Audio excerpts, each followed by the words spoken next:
Myanmar negeri 1000 pagoda. Kalau kota emas, itulah Dubai.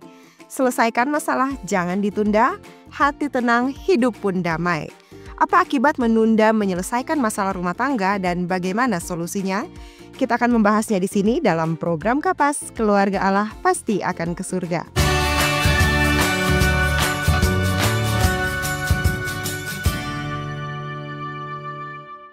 Masalah rumah tangga adalah suatu hal yang normal dan dialami oleh hampir semua pasangan. Ada istilah tidak ada pernikahan yang harmonis tanpa permasalahan rumah tangga. Alasannya adalah yang pertama, perbedaan individu. Perlu disadari bahwa suami dan istri berasal dari latar belakang, kebiasaan dan pola pikir yang berbeda, jadi ya wajar jika ada gesekan. Yang kedua, tuntutan dan tekanan hidup, keuangan, pekerjaan, anak-anak, dan keluarga besar bisa menjadi sumber stres dan permasalahan. Kemudian yang ketiga, perubahan dalam hubungan. Seiring waktu berjalan, pasangan mengalami perubahan dalam cara berkomunikasi, prioritas, dan keinginan. Hal ini pun bisa menimbulkan konflik. Yang keempat, ekspektasi yang tidak selalu sama. Kadang salah satu pasangan merasa harapannya tidak terpenuhi, yang bisa menyebabkan kekecewaan dan pertengkaran. Masalah dalam rumah tangga bisa bermacam-macam bergantung pada dinamika pasangan dan situasi keluarga. Namun, ada beberapa masalah umum yang sering terjadi, misalnya masalah komunikasi. Yang pertama adalah kesalahpahaman dan kurangnya komunikasi terbuka. Selanjutnya, pasangan lebih sering mengkritik daripada mendukung. Dan yang ketiga, tidak mendengarkan satu sama lain dengan baik. Kemudian yang selanjutnya adalah masalah keuangan. Contohnya yang pertama, perbedaan cara mengelola uang. Yang satu hemat, yang satunya boros. Kemudian yang kedua, salah satu pasangan tidak berkontribusi secara adil. Dan yang ketiga, hutang dan tekanan finansial yang mempengaruhi hubungan suami istri. Kemudian selanjutnya ada masalah kesetiaan dan kepercayaan. Seperti perselingkuhan atau adanya orang ketiga, kemudian kurangnya rasa percaya satu sama lain, dan sikap cemburu yang berlebihan atau posesif. Selanjutnya yang keempat, masalah peran dan tanggung jawab dalam rumah tangga, seperti pembagian tugas yang tidak seimbang, di mana istri merasa beban pekerjaan rumah tangga terlalu berat, atau sebaliknya dan suami atau istri merasa tidak dihargai dalam setiap kontribusinya. Kemudian yang kelima, masalah pengasuhan anak, contohnya perbedaan cara mendidik anak, keras versus lembut, atau salah satu pasangan kurang terlibat dalam pengasuhan dan anak menjadi sumber konflik misalnya karena manja atau sulit diatur. Kemudian ada masalah keluarga besar seperti mertua, saudara, dan lain sebagainya, serta perbedaan budaya dan tradisi yang sulit disatukan. Kemudian yang ketujuh, masalah waktu dan perhatian. Mungkin pasangan terlalu sibuk dengan pekerjaan atau hobi sehingga kurang bisa memberi perhatian atau kurangnya waktu berkualitas bersama. Selanjutnya ada masalah intimasi dan keharmonisan.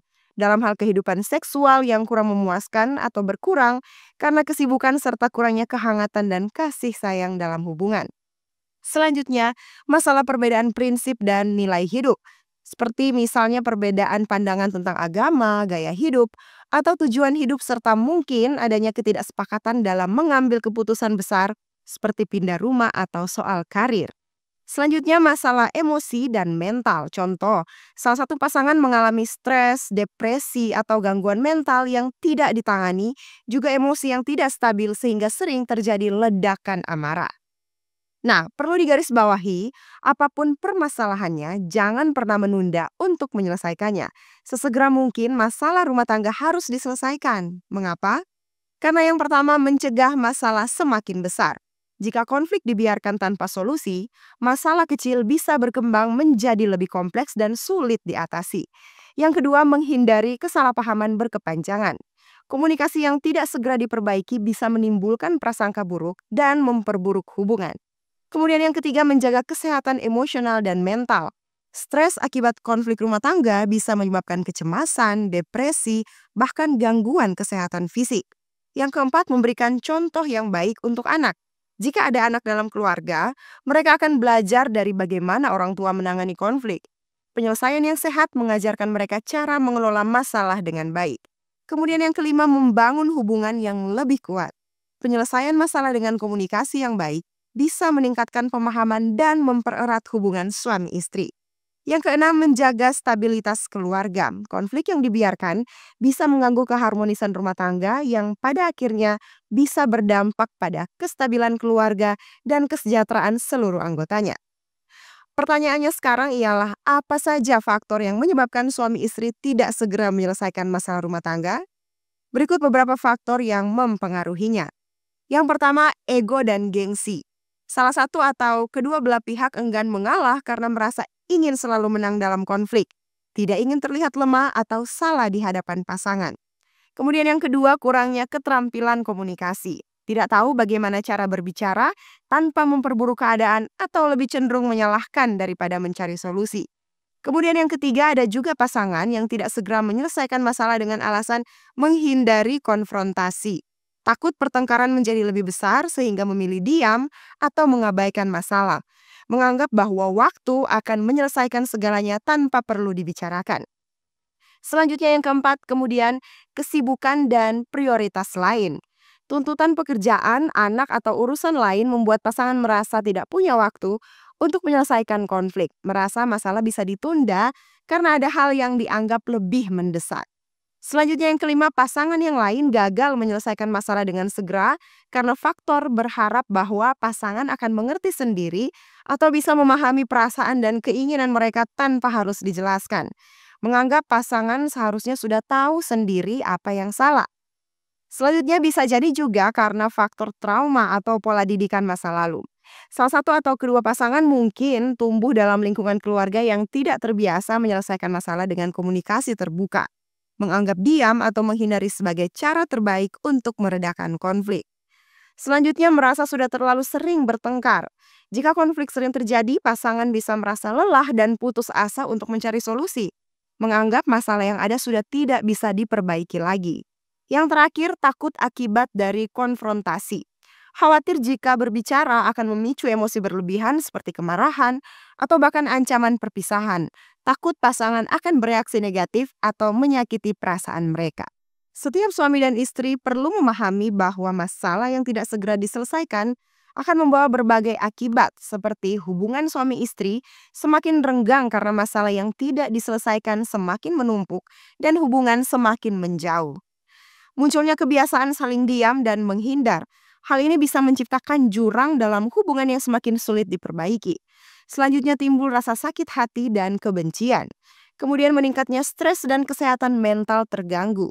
Konflik yang berlarut-larut menyebabkan stres, kecemasan, atau bahkan depresi, dan ini berdampak pada kesehatan fisik seperti susah tidur, sakit kepala, serta tekanan darah tinggi. Kemudian memunculkan pengaruh buruk terhadap anak. Anak-anak bisa merasakan ketegangan di rumah, meskipun orang tua tidak bertengkar di depan mereka. Akibatnya mereka bertumbuh dengan ketidakstabilan emosional atau meniru pola hubungan yang tidak sehat. Selanjutnya muncul pihak ketiga atau perselingkuhan. Ketika pasangan merasa tidak bahagia di rumah, mereka bisa mencari pelarian emosional di tempat lain. Tidak jarang hal ini berujung pada perselingkuhan atau keinginan untuk mencari perhatian dari orang lain. Dan ujung-ujungnya meningkatnya risiko perceraian. Kalau begitu, apa solusinya? Yang pertama, jangan tunda dan biarkan masalah berlarut-larut. Semakin lama masalah dibiarkan, semakin besar risikonya memburuk. Cobalah selesaikan segera setelah muncul ketegangan agar tidak menumpuk. Yang kedua, pilih waktu yang tepat untuk bicara. Jangan membahas masalah saat emosi sedang memuncak. Cari waktu ketika kalian berdua dalam kondisi tenang dan tidak terganggu. Selanjutnya, dengarkan dengan empati. Jangan hanya fokus pada pendapat sendiri, tetapi coba pahami sudut pandang pasangan. Hindari memotong pembicaraan atau langsung membantah sebelum pasangan selesai berbicara. Yang keempat, gunakan bahasa yang baik dan tidak menyalahkan. Hindari kalimat seperti "kamu selalu" atau "kamu tidak pernah" yang bisa membuat pasangan defensif. Lebih baik gunakan "aku merasa" untuk menyampaikan perasaan tanpa menyalahkan. Kemudian yang kelima, fokus pada solusi, bukan menang atau kalah. Pernikahan bukanlah pertandingan. Tujuannya adalah memperbaiki hubungan, bukan membuktikan siapa yang benar. Cari jalan tengah yang bisa diterima oleh kedua belah pihak. Selanjutnya, jangan melibatkan pihak ketiga tanpa persetujuan bersama. Jika memang butuh bantuan orang lain, pilih orang yang netral seperti konselor atau orang yang dipercaya. Hindari curhat ke keluarga atau teman tanpa persetujuan pasangan karena bisa memperumit keadaan. Selanjutnya yang ketujuh, bersedia minta maaf dan memaafkan. Jika salah, jangan ragu untuk mengakui dan meminta maaf. Jika pasangan sudah meminta maaf, belajarlah untuk memaafkan dengan tulus. Selanjutnya yang kedelapan, terapkan kebiasaan diskusi rutin. Buat kebiasaan berdiskusi secara berkala agar masalah tidak menumpuk. Misal, setiap minggu ada waktu khusus untuk berbicara tentang perasaan dan hubungan. Yang kesembilan, jangan ragu cari bantuan profesional atau pendeta jika diperlukan. Jika masalah terasa sulit diselesaikan sendiri, pertimbangkan untuk berkonsultasi dengan konselor pernikahan atau pendeta. Bantuan dari ahli bisa memberikan perspektif baru dan membantu menemukan solusi terbaik. Dan yang ke-10, selalu libatkan Tuhan untuk menyelesaikan masalah. Mengapa? Karena Tuhanlah sumber hikmat menurut Yakobus 1 ayat 8. Tuhanlah sumber damai menurut Yohanes 14 ayat 27.